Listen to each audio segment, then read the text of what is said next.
Sunrisers Hyderabad. आपने Aiden Markram की बात करी, उनके पास तो पूल ऑफ प्लेयर्स है Harshit. Travis Head, Abhishek Sharma, Heinrich Klaasen, Aiden Markram, Pat Cummins, इतने अच्छे प्लेयर्स हैं उनके पास। क्या स्ट्रैटेजी हो सकती है? सबको रिटेन करेंगे, ऑक्शन में बहुत कम पैसे के साथ जाएंगे, एक या दो को रिटेन करेंगे? What are your thoughts on SRH? जब आईपीएल का लास्ट ईयर ऑक्शन हुआ था कनव, तो आप देखना सनराइजर्स ने एक ऐसे 8 ओवरसीज प्लेयर ऐसे रखे थे जो शायद किसी भी टीम में स्टार्टर होते। आप देखो फजल हक फारूकी जो वर्ल्ड कप में लीडिंग विकेट टेकर थे, एक भी गेम खेलने को नहीं मिला। ग्लेन फिलिप्स जो न्यूजीलैंड के लिए तहलका मचा रखा तीनों फॉर्मेट में, एक भी गेम खेलने को नहीं मिला। वनेंदु हजारिंगा तो टूर्नामेंट से पहले ही बाहर हो गए थे। उसके बाद आपके पास 5 वर्ल्ड क्लास ओवरसीज प्लेयर थे, तो उनके पास सबसे बड़ा सिलेक्शन हेडेक उन्हीं का होगा, क्योंकि उनके पास ऐसे क्वालिटी के प्लेयर्स हैं जिन्होंने पिछले आईपीएल में दिखाया है कि वो अपने दम पे मैच जिताने के कैपेबल हैं। बट अब जब बात ऑक्शन की आती है और आपके पास एक सर्टेन पूल ऑफ प्लेयर्स ही है ओनली रिटेन करने के लिए, और आप 6 प्लेयर्स रिटेन कर सकते हो जिसमें आपका एक अनकैप प्लेयर होना है मैंडेटरी है, तो मिनिमम आपके पास अब 5 प्लेयर बचते हैं, क्योंकि नीतीश रेड्डी का हो गया है डेब्यू, तो वो अनकैप प्लेयर में तो होंगे नहीं। तो आपके पास अब 5 प्लेयर रिटेन कर सकते हो +1 अनकैप प्लेयर। अब हम 5 प्लेयर जब बात करते हैं, तो अगर आप एसआरएच का कोर देखोगे पिछले कुछ सालों का, तो एसआरएच का जो कोर था वो था Travis Head, Heinrich Klaasen, Pat Cummins, ठीक है। ये 3 ओवरसीज प्लेयर मुझे लगता है ये कोर थे टीम का, सारे मैचेस भी खेले हैं और उन्हें रिटेन होना भी चाहिए, डिजर्व भी करते हैं, क्योंकि तीनों अपने आप में one of the best wide ball players हैं आज की तारीख में। अपने दम पे मैचेस जिता सकते हैं, आपके पास लीडरशिप एक्सपीरियंस दे सकते हैं क्योंकि रिस्पॉन्सिबिलिटी लेते हैं, सिंगल हैंडेडली मैच जिताते हैं। Apart from those 3 overseas player, मेरे को लगता है कि 2 इंडियन क्रिकेटर्स जो वो रिटेन करेंगे वो है अभिषेक शर्मा और नीतीश रेड्डी।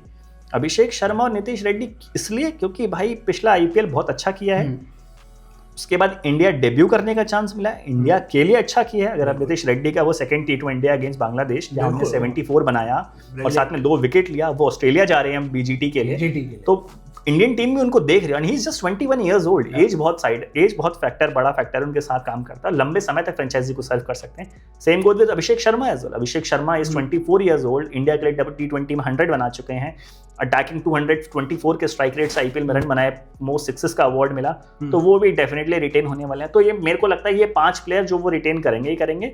अब क्योंकि उनके पास एक अनकैप्ड प्लेयर का एक ऑप्शन है, बट मुझे नहीं लगता वो अनकैप्ड प्लेयर एक्सरसाइज करेंगे, क्योंकि इतने सारे प्लेयर्स हैं भी नहीं। और अगर आप अनकैप्ड प्लेयर्स पे जाते हैं, तो अगर आप 75 प्लेयर्स करोड़ जब आप इन 5 प्लेयरों पे स्पेंड करते हैं, तो फिर आप एक्स्ट्रा 4 करोड़ करके अपने ऑक्शन पर्स को 45 करोड़ में ऑक्शन में जाना थोड़ा सा आप अवॉइड करोगे। तो 5 प्लेयर्स बहुत बिल्कुल क्लियर चॉइस है।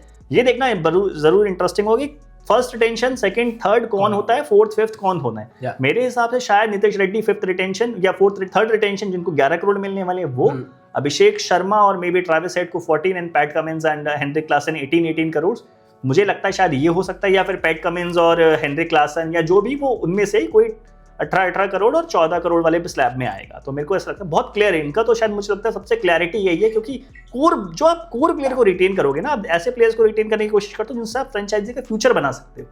तो मुझे लगता है ये है। पर अगर जो भी प्लेयर को मिस आउट करेंगे, जैसे एडन मार्करम है या मार्को जेनसन है या ग्लेन फिलिप्स है या वनेंदु हजारिंगा, या फिर अगर आप देखो वॉशिंगटन सुंदर है जिन्होंने अभी पुणे टेस्ट में क्या परफॉर्मेंस दिया, तो बहुत मिस होंगे। चाहेंगे कि आईपीएल ऑक्शन में किसी ना किसी तरह दोबारा हासिल कर लें, बट जो मेन जो 5 मुझे लगता है वो बहुत ही शायद ऑब्वियसली क्लियरली, मतलब ऑलमोस्ट हम फैंस को भी शायद अगर आप देखोगे फैन पर्सपेक्टिव से, तो आपको दिखेगा कि यार ये 5 प्लेयर कोर हैं, इनको रिटेन होना चाहिए।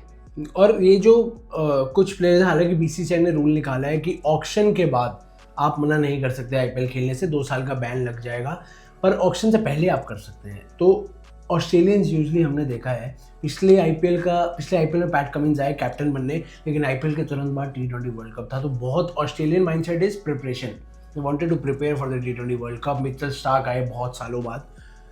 तो क्या आपको लगता है रिस्की होगा पैट कमिंस जैसे खिलाड़ी? ट्रेविस हेड ऑस्ट्रेलिया भी बहुत चुन के खेलते हैं। नहीं तो कनव, इस सिचुएशन में एसआरएच मैनेजमेंट ने जरूर इन प्लेयर से बात करी होगी अवेलेबिलिटी को लेकर। और अगर आपको 31 तारीख को जब आईपीएल की लिस्ट रिलीज होगी और उसमें अगर पैट कमिंस और ट्रेविस हेड का नाम नहीं दिखेगा, तो उसका क्लियर रीजन होगा कि शायद इन प्लेयर्स ने बता दिया होगा कि अगर अगले साल वर्ल्ड टेस्ट चैंपियनशिप फाइनल हम शायद पूरा सीजन अवेलेबल नहीं कर पाएंगे, तो उस वजह से ये होगा। वरना अगर ये अपने आप को अवेलेबल बनाते हैं, ये कहते हैं कि हम अगला पूरा आईपीएल सीजन खेलेंगे, हम फिट है, अवेलेबल हैं, तो मुझे नहीं लगता कि शायद कोई भी एक ऐसा रीजन कि एसआरएच इनको लेट गो करेगी। बिल्कुल, क्योंकि रिटेंशन और ऑक्शन के बीच में भी कुछ टाइम है। हाँ, मना आप तब भी कर सकते हो, आपके पास वो विंडो है। पर जैसे कि आपने कहा वो प्लेयर्स और मैनेजमेंट की बात हो चुकी होगी कि अगर आप नहीं खेलना चाहते आप अभी बता दीजिए, because then we'll proceed accordingly and then we'll focus on other players which is fair enough. So we'll have to wait and see as Harsh said के SRH की जो लाइनअप है that it's a gun lineup यार। You don't need to go looking for a lot of players in the auction because you already have a very strong core in your team. So we'll have to wait and see. Washington सुंदर बहुत बड़ा नाम है, अगर वो auction में आ गए ना तो बहुत लड़ाई। जिस तरह की करंट फॉर्म है भाई वो तो बंदा जाएगा ही जाएगा। और बहुत सारी टीमों को एक ऐसा अच्छा स्पिन बैट ऑलराउंडर चाहिए जो स्पिन करा सके, जो बैटिंग कर सके लोअर मिडिल ऑर्डर में। और अगर आपको याद होगा तो वॉशिंगटन सुंदर इंडिया के लिए T20 में पावर प्ले में ओवर कराते हैं, which is a very big advantage. RCB के लिए वो रेगुलरली यूज करते थे। रोहित शर्मा ने अपनी कैप्टनसी में जब उनको खिलाया है T20 में, पावर प्ले में कराया है, तो एक बहुत अच्छा ऑप्शन है। बिल्कुल बहुत बहुत बहुत बहुत बड़े खिलाड़ी हैं, but we'll have to wait and see what happens. As of now SRH looks slightly sorted as compared to all the other teams, but as I said on 31st October we'll get to know.